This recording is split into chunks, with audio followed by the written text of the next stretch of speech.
ओम नमः शिवाय। हर हर महादेव। क्या आप जानते हैं कि सावन के सोमवार का व्रत इतना विशेष क्यों माना जाता है? आखिर इस दिन भगवान शिव की पूजा करने से क्या फल मिलता है? आज की इस वीडियो में मैं आपको बताऊंगी कि सावन के सोमवार व्रत का धार्मिक व्रत और उससे जुड़ी मान्यताएं। सावन का महीना भगवान शिव को अत्यंत प्रिय माना जाता है। इस महीने के प्रत्येक सोमवार को श्रद्धा और भक्ति से व्रत रखकर भगवान शिव की पूजा करने की परंपरा है। मान्यता है कि जो भी सावन के सोमवार का व्रत करता है उस पर भगवान शिव की विशेष कृपा होती है। घर में सुख शांति और समृद्धि का वास होता है। दाम्पत्य जीवन में प्रेम और मधुरता बनी रहती है। अविवाहित युवक और युवतियां योग्य जीवन साथी की कामना से यह व्रत रखते हैं। मन की शुद्धि, आत्मिक शांति और भगवान शिव के प्रति भक्ति बढ़ती है। तो फ्रेंड्स, आज की इस वीडियो में मैं आपको बताऊंगी कि आपको सावन के सोमवार का व्रत किस प्रकार से करना है, वो भी सरल तरीके से। अगर आप पहली बार सावन के सोमवार का व्रत कर रहे हैं तो आपको किन बातों का विशेष ध्यान रखना चाहिए, आपको समस्त जानकारी इस वीडियो में मिलेगी। अगर आपको वीडियो अच्छी लगे तो चैनल को लाइक और शेयर करें। तो फ्रेंड्स देखिए, जब आप सावन के सोमवार का व्रत करते हैं तो सबसे पहले आपको क्या करना है कि सुबह ब्रह्म मुहूर्त सूर्योदय से पहले उठ करके स्नान करना है और उसके बाद आपको हरे रंग के वस्त्र पहनने हैं। अगर सुहागिन महिलाएं हैं तो वो हरे रंग की साड़ी भी पहन सकती हैं या फिर वह सूट भी पहन सकते हैं। उसके बाद पूजा स्थान को साफ करके भगवान शिव और माता पार्वती की प्रतिमा या फिर चित्र स्थापित करें। अगर आपके पास भगवान शिव पार्वती की मूर्ति है तो आप मूर्ति को स्थापित करें। अगर आपके पास चित्र है तो आप चित्र भी लगा सकते हैं।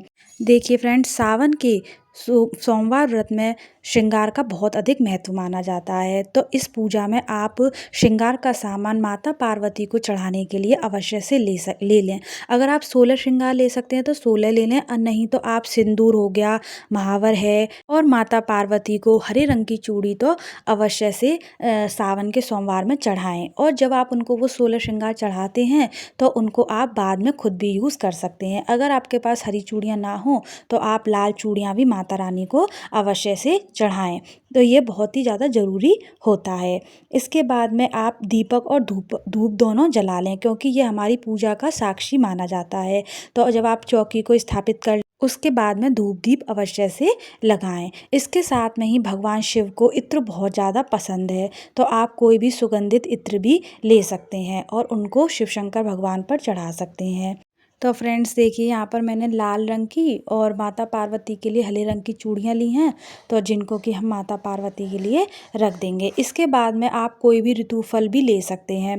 ऋतु फल आप आम ले लीजिए, केला ले लीजिए, तो जो भी आपके उस टाइम पे आपको फल मिल जाए तो आप 5 फल, अगर अलग अलग मिलते हैं तो 5 फल चढ़ा दें। नहीं तो अगर आपके पास कोई भी एक फल है तो उसको आप 5 की उसमें रख सकते हैं। तो इनको सोमवार में आप मिठाई का भोग भी लगा सकते हैं। तो आप घर पर मिठाई बना लीजिए, खोए से बनी हुई कोई मिठाई भी आप भगवान को चढ़ा सकते हैं।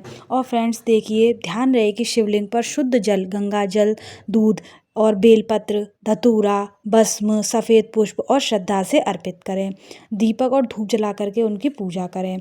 इसके बाद में आप ओम नमः शिवाय मंत्र का कम से कम 108 बार जप अवश्य से करें। और उसके साथ में अगर आप सोमवार का व्रत कर रहे हैं तो सोमवार का व्रत और कथा भी अवश्य से सुनें। और देखिए फ्रेंड्स, यहाँ पर मैंने शिवलिंग का अभिषेक करने के लिए सामग्री ले ली है, जिसमें कि हम लेंगे गंगा जल, दही, शहद और शुद्ध जल ले लेंगे। ठीक है, देसी घी आप इसमें गाय का लें।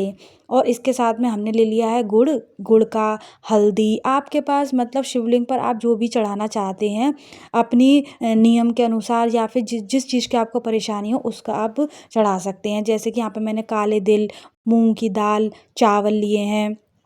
और यहाँ पर आप सर्व औषधि भी चढ़ा सकते हैं। अगर आपको कोई रोग है या कोई परेशानी है तो उसके लिए आप सर्व औषधि चढ़ाएं। अगर आपके ऊपर शनि है या कुछ भी उनका प्रॉब्लम है तो आप काले तिल भी चढ़ा सकते हैं। इसके साथ में आप भोग में उनके ऊपर बताशे भी अवश्य से चढ़ाएं। और जब हम शिव शंकर पार्वती की मूर्ति को स्थापित करेंगे तो उनके लिए चुनरी रख लीजिए। अगर आपके पास चुनरी ना हो तो वहाँ पर आप कलावा भी रख सकते हैं। इसके साथ में हम लेंगे चावल, और देखिए चावल एकदम साबुत होने चाहिए, टूटे हुए नहीं नहीं होने चाहिए, क्योंकि सावन के महीने में शिवलिंग पर 108 चावल चढ़ाने का बहुत अधिक महत्व होता है। तो यहाँ पर हम 108 चावल के दाने बिल्कुल साबुत लेंगे और माता पार्वती को हम सिंदूर लगाएंगे। अगर कुंवारी कन्या हैं तो वह उनको रोली का तिलक लगाएंगी। और आप काली मिर्च भी ले सकते हैं, अगर आप काली मिर्च चढ़ाना चाहें तो काली मिर्च भी चढ़ा सकते हैं। तो इस प्रकार से जो है हमारे सोमवार व्रत की ये समस्त सामग्री हो जाएगी। और देखिए सामग्री आपकी क्या है, आपकी पूजा के अनुसार कम या ज़्यादा भी हो सकती है। तो आप अपनी श्रद्धा भाव से जो भी आप भगवान शिव को अर्पित करना चाहते हैं, माता पार्वती को करना चाहते हैं, तो वो आप ले सकते हैं।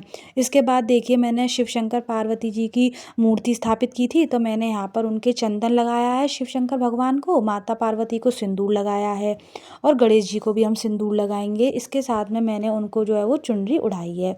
इसके बाद में फ्रेंड्स अब हम करेंगे शिवलिंग का अभिषेक, क्योंकि आप यहाँ पर पार्थिव शिवलिंग का अभिषेक भी कर सकते हैं। अगर आपने पार्थिव शिवलिंग नहीं बनाई है तो आपके घर पर जो भी शिवलिंग विराजमान हो उसका आप अभिषेक पूरी श्रद्धा के साथ में करें। अगर आपके पास नर्मदेश्वर की शिवलिंग है तो वो बहुत ही और अच्छा माना जाता है।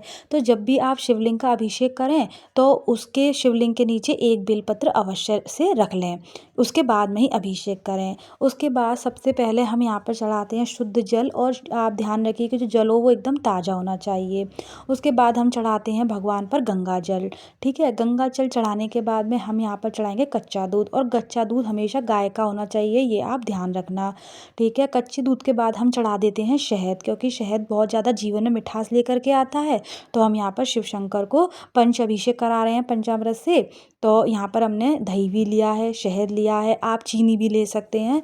तो आप यहाँ पर हमने उनका अभिषेक कराने के बाद में फिर उनको शुद्ध जल से साफ कर लेते हैं दोबारा से। और उसके बाद हम अपने भोलेनाथ का करते हैं श्रृंगार। और श्रृंगार तो आप भोलेनाथ का जैसा करना चाहो वैसा कर सकते हैं, अपने भाव से आपको जो पसंद हो उनका प्यारा श्रृंगार करें। तो यहाँ पर मैंने उनके त्रिपुंड लगाया है, उसके बाद में मैंने यहाँ पर जो है वो ओम लगाया है। उसके बाद हमने यहाँ पर गणेश जी को तिलक लगाया और नंदी बाबा को भी हम यहाँ पर तिलक लगा देंगे। उसके बाद जो भगवान शिव शंकर को सबसे ज़्यादा प्रिय है बेलपत्र, तो हम यहाँ पर बेलपत्र चढ़ाएंगे। ठीक है, भगवान को लाल पुष्प बहुत ज़्यादा पसंद है, तो आपके पास गुलाब का फूल हो तो गुलाब चढ़ाइए, या फिर जो भी लाल रंग का फूल हो वो चढ़ाएंगे। यहाँ पर मैंने भोग में बताशा लगाया है, बेलपत्र चढ़ाया है, सफ़ेद पुष्प भी चढ़ाया है। उसके बाद में हम अपनी श्रद्धा और भाव से भोले बाबा की आरती करेंगे। तो यहाँ पर हम ओम जय शिव ओमकारा आरती कर लेंगे और भगवान से अपने जीवन में सुख समृद्धि के लिए कामना करेंगे, और ऐसा विश्वास भगवान के मन में लेकर के आएंगे कि भगवान हमें अपनी भक्ति से ऐसे ही जोड़े रखें। इसके बाद में हम पूरे भाव से हमने यहाँ पर शिवलिंग का अभिषेक कर लिया है। और अभिषेक आप जैसा नियम के अनुसार करना चाहें, जैसे गुरुजी ने बताया वैसा भी आप कर सकते हैं। ठीक है, तो इस तरीके से हमने जो है वो सावन के सोमवार की व्रत हम पूरा करते हैं। अच्छा, आपने अगर शिवलिंग का अभिषेक किया है पहले सोमवार में तो वो आपको और भी सावन के सोमवार में करना होगा। तो फ्रेंड्स, यहाँ पर मैंने आपको सरल तरीके से सावन के सोमवार की विधि बताई है, जो कि मैंने अपने नियम से बताई है। अगर आपके यहाँ के कुछ नियम हो तो आप उनको भी यहाँ पर ऐड कर सकते हैं। अगर आपको हमारी यह वीडियो अच्छी लगी हो तो चैनल को लाइक और सब्सक्राइब करें। मिलते हैं नेक्स्ट वीडियो में, जब तक के लिए हर हर महादेव।